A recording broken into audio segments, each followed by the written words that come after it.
In this segment, we'll look more closely at the mechanics of closure.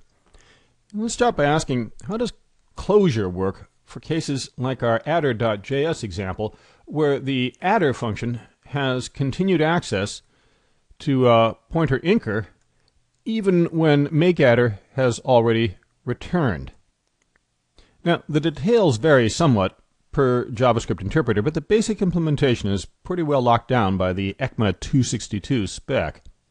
First, JS maintains its runtime stack as a linked list rather than an array stack like Java or C. You've probably played around with linked list implementations of the classic stack data structure in which you push a new item on the stack by adding it to the head of the linked list, just like our linkedList.add function, and you pop it by removing the first item. The JavaScript runtime stack is such a linked list. Each stack frame is a JavaScript object with properties for the locals and parameters and return location, etc. And the stack frames form a linked list with the current stack frame, the active one, at the head. The JavaScript standard calls these stack frame objects execution contexts. And once again, the hash table object is JavaScript's big hammer, used even for stack frames now.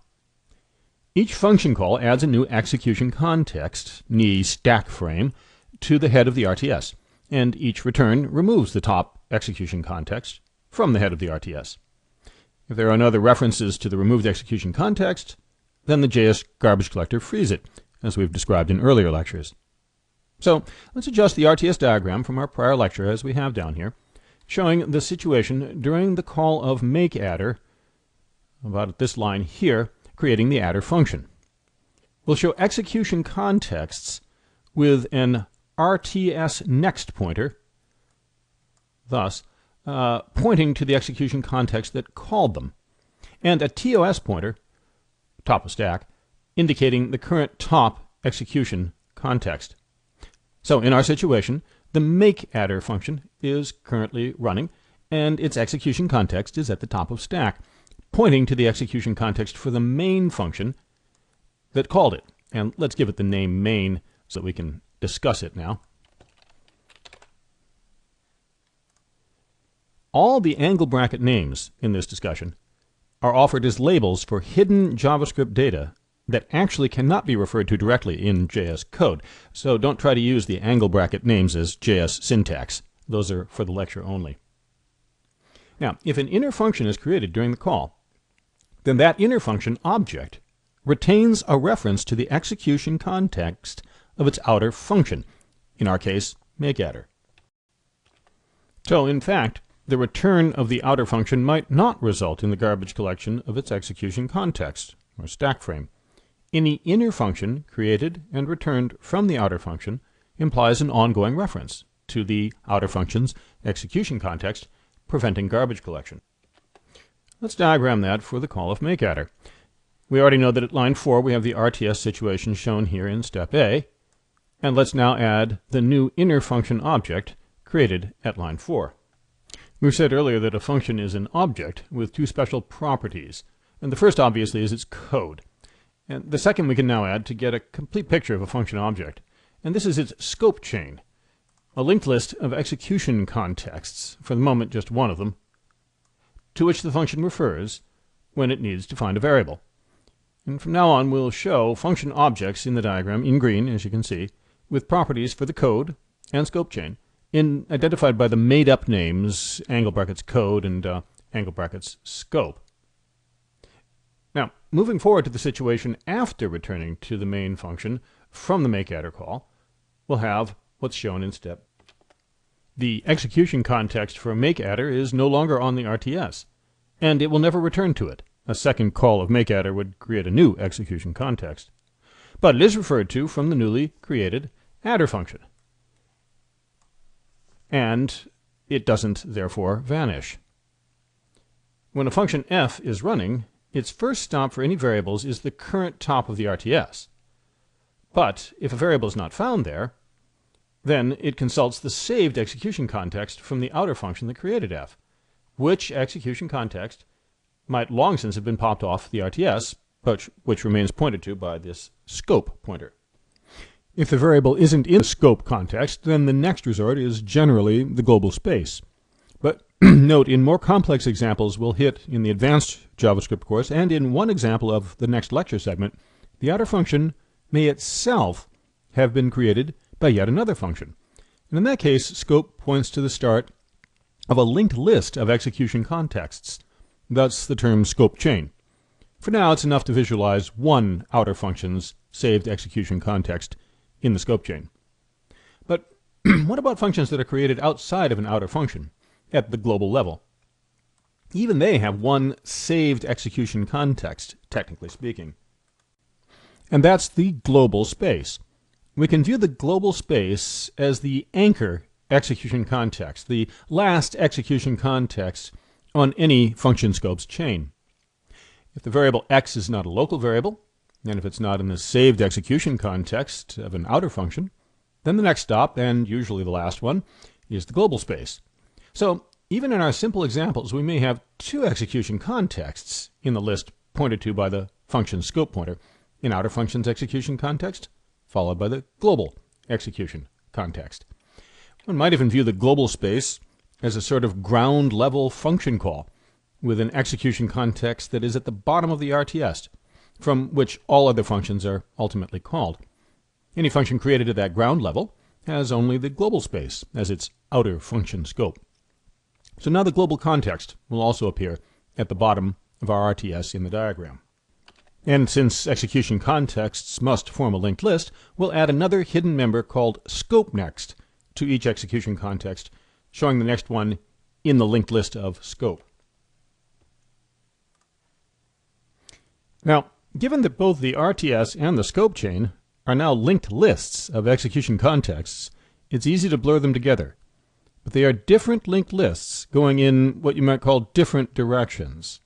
A clear indication of this is that the scope chain may include execution contexts that have long since left the RTS. Each execution context thus has two next pointers, again given made-up names in our diagram. RTS next for the next execution context in the RTS, and scope next for the next one in the scope chain. JavaScript follows RTS next to know what execution context to return to when the current function returns. The RTS next, which I've now added back in dashed lines, from the execution context for makeAdder, pointed to the execution context for main. And that's what we return to after makeAdder. JS follows scope next when hunting for a variable name.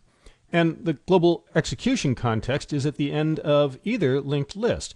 If we return from a global scope function, we're back in the global space. And if we hunt down, for instance, if we returned from main here, we'd be back in the global space. And if we hunt down a scope chain far enough, then ultimately we find our way back to the global space. Here's question number 1 in our structure lecture here. If I left, or I did leave the scope next for the main execution context empty here, as you can see, where should it point? And if you're not sure how to answer that, you ask yourself, well, what happens if I look for a variable when I'm running in main? Coming back from a pause there, it really should point to the global context, since that's where we'd look if we couldn't find the variable as a local or a parameter in main's execution context. So we'll add that to it. Indeed, generally speaking, almost all execution contexts have the global scope as their scope next, except in those rare cases we've alluded to, where scope chains get longer than one execution context followed by the global context. And like we said, we'll have one example of that in a later lecture. Okay, and now we're going to move on to question 2 here, which is a little more complicated. We have a body of code here that I'd like you to look at and draw the RTS and scope chain configurations that would be in effect in this code at the point that the call on line 11, the inner call here, is just about to be executed, which of course, if you think about it, presumes that the call on line 12 is in progress. Think about that. Be sure you see what I mean. Include all function objects that would exist at that line 11 time, showing their label them by their function names, of all the functions are named here, and show the scope pointers pointing to execution contexts, including possibly the global context. Show any existing execution contexts labeled by their function names and showing scope next pointers and RTS next pointers for any that are on the RTS. I've given function names to all the otherwise anonymous functions, and so use those to label the function objects and execution contexts. Your diagram should have, at the end of it, 4 function objects and 4 execution contexts, counting the global one. So, coming back from a probably long pause there. So, the diagram here now gives the answer, and we'll go through this a step at a time. Execution contexts are in blue, and function objects are in green. Now, first we have functions f1 here and f3. These are both declared at global scope, and they have the global context as the only execution context in their scope chains. That's fairly straightforward. Function f3 then begins the actual program execution, and it makes a call of f1. And that stack frame here results. f1 creates and returns function f2. And the execution context from its call remains, referred to by the scope chain of f2. Function f2 is also pointed to by inner in the execution context of f3 as a result of that now returned call of f1, all that being on line 8 here, the code we're talking about. Now, function f4 is declared within function f3. So its scope chain starts with f3's execution context. This is important since it means that f4 can use inner. Then a call of f4 on line 12 results in the present TOS, top of stack, execution context. This execution context does not contain inner, and it is f4's scope chain that makes inner accessible. Technically, the execution context at top of stack would also have a scope next pointer pointing to that for f3, but that would only matter if a function were created in f4 so that f4's execution context was retained. I've grayed that link out to show that it's there, but never really relevant. Now, that diagram in a nutshell has an awful lot of the various closure concepts. Look it through, probably review what I just went through, and be sure you understand every arrow and every box in it. And then the final question 3. Continue this on to the point where print x here is about to be called. And coming back from a pause, what we would need then is a new execution context for f2 to be at the top of the RTS, like that.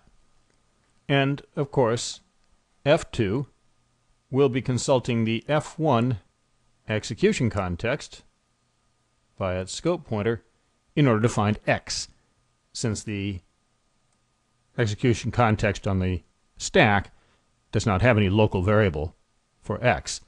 No local variable declared in here.